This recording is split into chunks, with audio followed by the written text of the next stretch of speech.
श्री स्वामी समर्थ. आज काय special menu बनवला जेवणासाठी ते पाहूया. तर मस्त अशी शेवयाची बदाम काजू चाळे घालून खीर बनवले, कोबीची भाजी बनवली, इंद्रायणी तांदळाचा भात बनवला आहे, मस्त अशी टेस्टी छोले मसाल्याची आमटी बनवली, सरबरीत अशी चपात्या बनवलेत. तर मस्त असं आपलं जेवण तयार आहे. आपण ताटात वाढायला घेऊया. ताटात 2 वाट्या ठेवल्यात. एका वाटीत आपण दूध खीर वाढूया स्वीट डिश म्हणून. चपातीवर खायला किंवा नुसते खायला पण चमच्याने मस्त लागते. नंतर दुसऱ्या वाटीत आपण छोलेची भाजी वाढूया.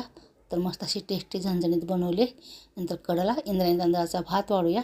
नंतर ताटात 2 चपात्या ठेवूया. नंतर कोबीची भाजी वाढूया कडाला. तोंडी लावायला लोणच्याची फोड ठेवूया. तर मस्त असं आपलं जेवणात ताट तयार आहे. आपण देवाला नैवेद्य दाखवून जेवायला घेऊया. या जेवायला आवडलं तर लाईक शेअर सबस्क्राईब करा.